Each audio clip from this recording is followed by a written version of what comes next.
what do you think about as you start setting boundaries kind of with older kids, say a teen, as they have their own relationships or relationships, with you as a parent or whatnot?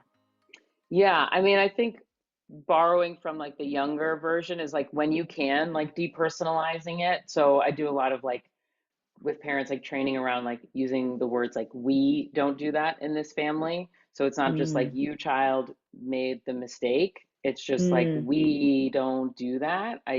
Right now you are happen to be the one doing it, but I'm just reminding you that as a family we don't talk to each other like that. Um, and even borrowing from one of the, like the limit setting strategies that I do with kids is it's called ACT. So it's acknowledging the feeling, communicating the limit, and target alternative. So, I see that you're really angry at your brother. The thing is, we don't curse at each other in this family. We just don't do that, especially when we're angry, whatever your family's norms are, right? And I've had parents who are like, "Oh, we're trash mouth over here," or we're team saint at home as much as possible. And I'm like, whatever your family norms are, you name them. Um, you say like that's just not something we do, and then you give an alternative. Is like, if you want to talk to me about what's making you upset, I'll meet you in the other room in 10 minutes. Do we need to go take the dogs for a walk? What are the things that how do we channel it instead of completely just like suppressing and Shut it repressing down. it? So even again, even in a family system, you can do that, and then it carries to other situations and scenarios.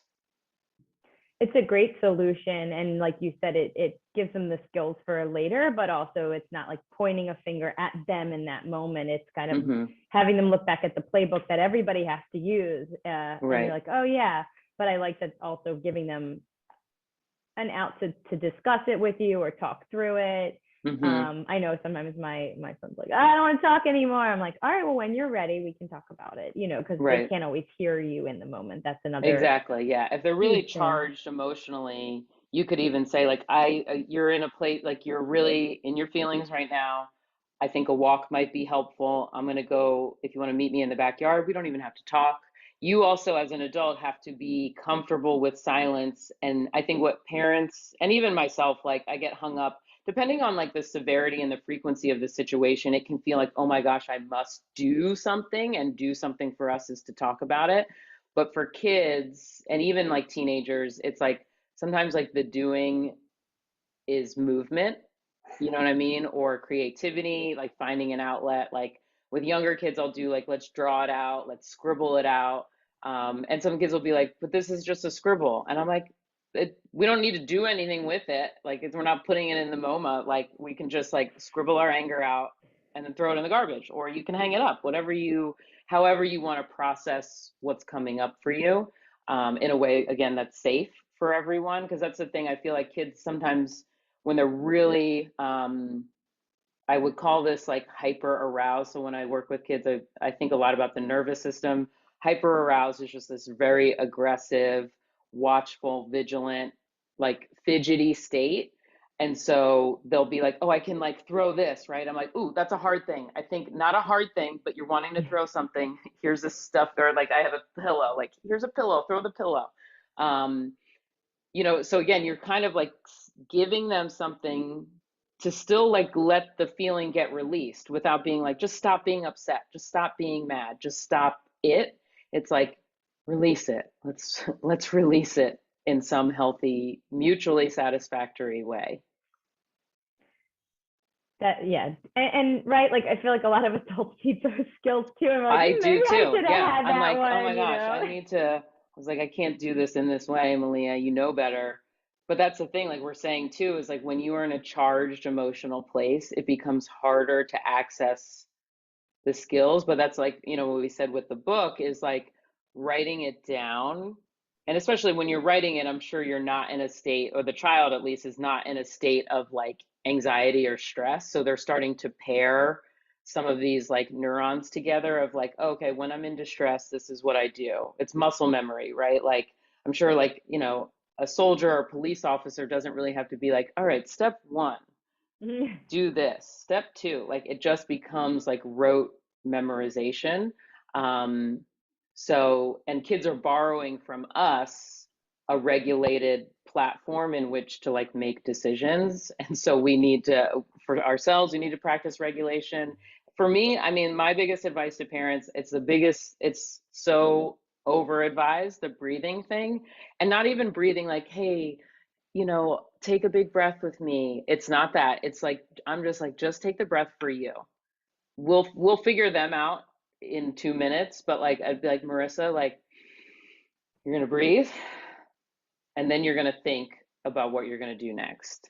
It doesn't matter if the little one takes a breath with you or is like, no, I'm not breathing. Okay, you don't need to. I'm the bigger person literally in this situation. I'm gonna breathe.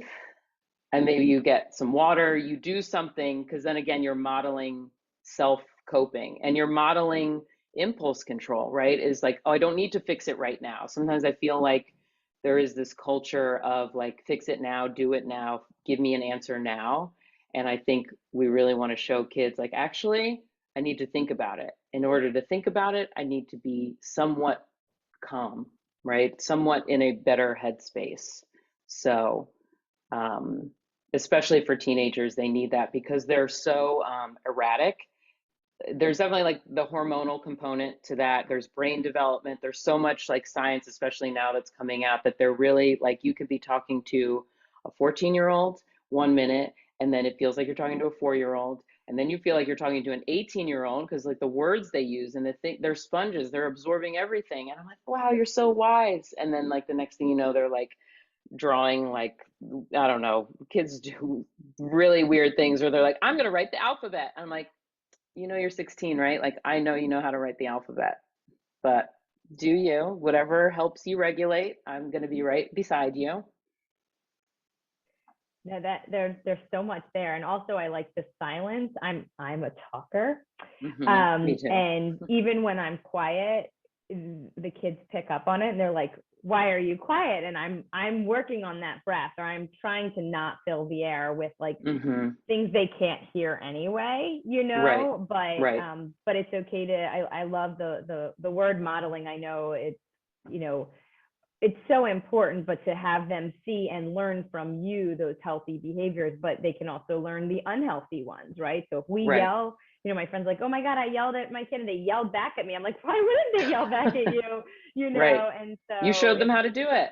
And right, it's not the exactly. worst thing in the world, right? I think again, I go back to a lot of the work I do with parents is like, release yourself of the expectation that you need to be perfect, that you need to never yell. Because also, your kid may need to yell at someone in order to get them to stop doing what they're doing, right? Like, they may need the skill. So it's not like your child needs to just float through the world with angelic energy.